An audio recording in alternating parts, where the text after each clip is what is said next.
On Sunday night, August 15th, 1971, nearly 46 million Americans were gathered around their television sets watching the popular Western drama Bonanza on NBC. At exactly 9 p.m. Eastern Standard Time, the broadcast was abruptly interrupted. The television screen cut to a stark feed from the Oval Office. President Richard Nixon sat behind the resolute desk.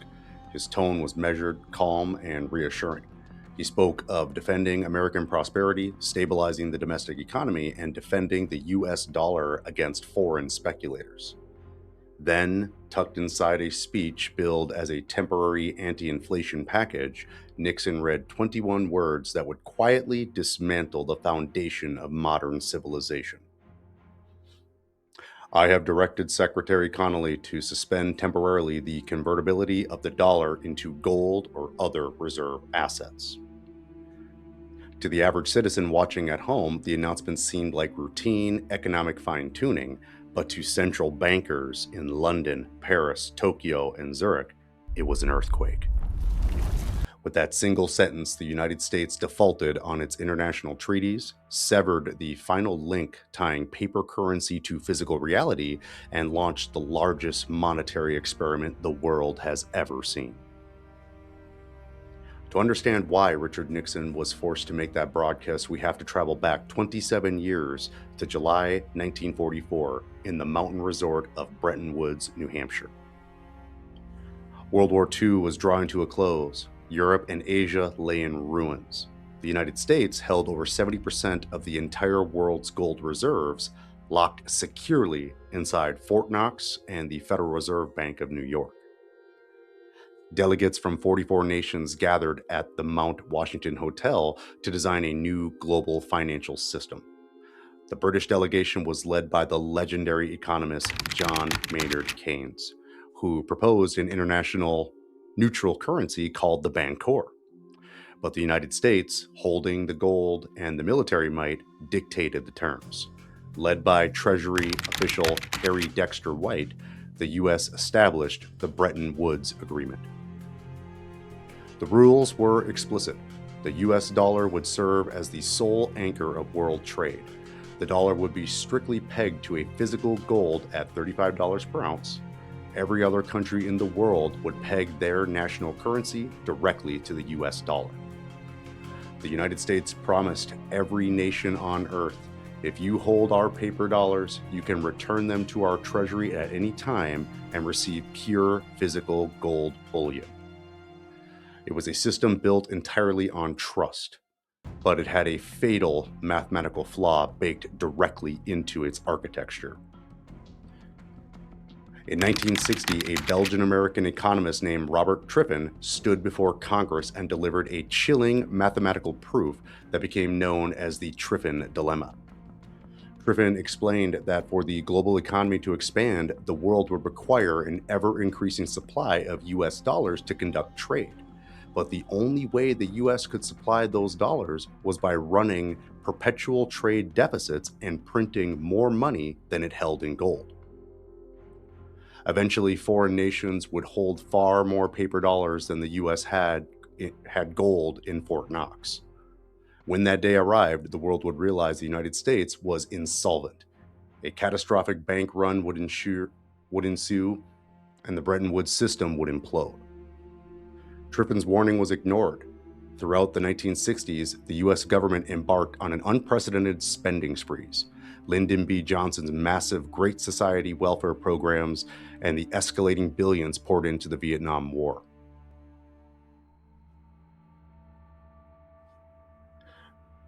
To pay for guns and butter without raising taxes on voters, the Federal Reserve simply ran the printing presses. By 1961, free market gold prices in London began surging above the official $35 peg. Panicked, 8 Western central banks formed the London Gold Pool, a secret syndicate that dumped hundreds of tons of sovereign gold onto the open market every month to artificially suppress the price. It didn't work. The gold drain accelerated. In 1965, French President Charles de Gaulle held a legendary press conference in Paris, publicly declaring that the U.S. was using its reserve status to acquire foreign assets with worthless paper. De Gaulle took action. He loaded thousands of paper dollars onto French naval warships, sailed them to New York Harbor, and demanded direct conversion into physical gold bullion. France pulled hundreds of tons of physical gold out of American vaults. Spain, Switzerland, and West Germany soon followed. By the summer of 1971, the crisis reached a breaking point. Foreign central banks held over $40 billion in paper dollar claims against the U.S. Treasury, but the total gold remaining in Fort Knox had dropped to just $10 billion. The United States had only 25 cents of gold for every paper dollar circulating abroad. The bank run was no longer theoretical, it was happening daily. On Friday, August 13, 1971, British Treasury representatives formally approached Washington, requesting the conversion of $3 billion into gold. Nixon had run out of time. On Friday afternoon, August 13, 1971, a fleet of unmarked Marine helicopters took off from the south lawn of the White House, flying north toward the secluded Cantillon Mountains of Maryland. Aboard were President Nixon and 12 key economic advisors. Among them were Treasury Secretary John Connally, Undersecretary Paul Volcker, Fed Chair Arthur Burns, and Budget Director George Shultz. They arrived at Aspen Lodge at Camp David. The compound was placed under total lockdown. Secret Service agents manned every entrance. Phone lines were monitored. The press was told the president was simply spending a quiet weekend in the mountains. Inside the lodge, the room split into two warring factions. Federal Reserve Chairman Arthur Burns pleaded with Nixon not to close the gold window. Burns warned that abandoning gold would destroy America's international standing, trigger global retaliation, and unleash uncontrollable permanent inflation across the Western world. On the other side stood Treasury Secretary John Connally, a towering, razor-sharp Texas politician who had never taken an economics course.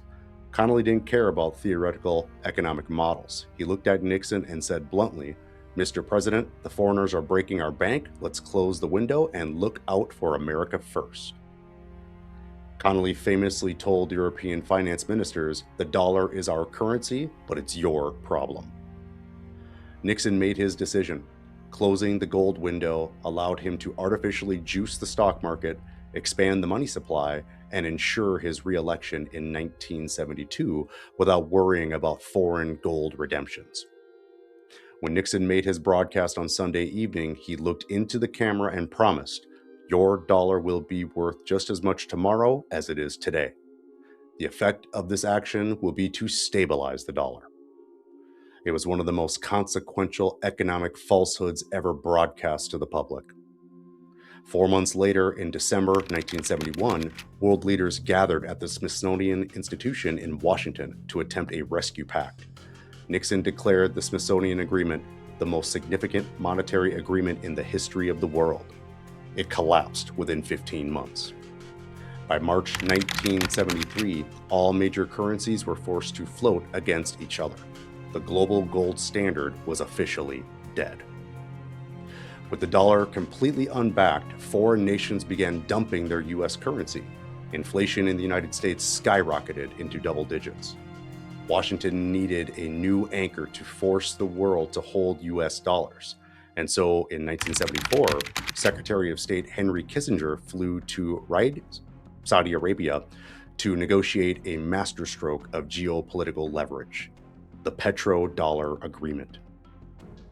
The agreement was simple. Saudi Arabia and OPEC would price and sell all global crude oil exclusively in US dollars. In exchange, the United States would provide military protection, arms sales, and political security to the Saudi royal family. If any nation on earth wanted to purchase energy to power their factories and cities, they had to first acquire US dollars. The gold-backed dollar had been replaced by the oil-backed dollar. The severance of gold in 1971 did not just change foreign exchange rates, it fundamentally restructured how wealth is accumulated, divided, and preserved in modern society. Economists track a famous historical anomaly known as WTF happened in 1971. For over 200 years prior to 1971, American productivity and real hourly wages grew in perfect lockstep. When workers produced more, their purchasing power increased right alongside with it. After August 15, 1971, the chart lines violently decoupled. Productivity continued to surge upward, but real hourly wages flatlined. Why did the middle class fall behind while the wealthy got astronomically richer? The answer lies in an economic mechanism discovered in the 18th century called the Cantillon effect. Richard Cantillon observed that when a government prints new money, that currency does not enter the economy uniformly. It flows first to the political and financial elite, major commercial banks, government contractors, private equity funds, and institutional asset owners. These early recipients get to spend the newly created dollars at their original purchasing power, using them to buy up scarce hard assets, prime commercial real estate, farmland, established businesses, and shares of monopolistic corporations.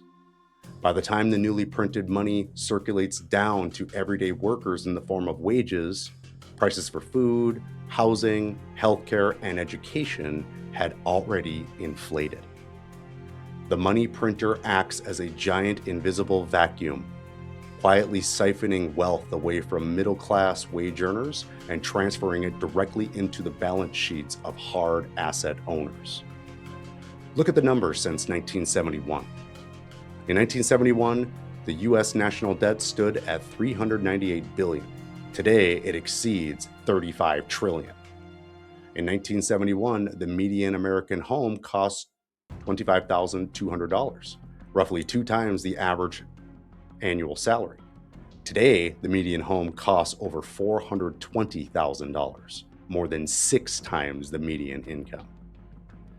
The purchasing power of the US dollar has plummeted by over 97% since Nixon walked into the Oval Office that Sunday evening.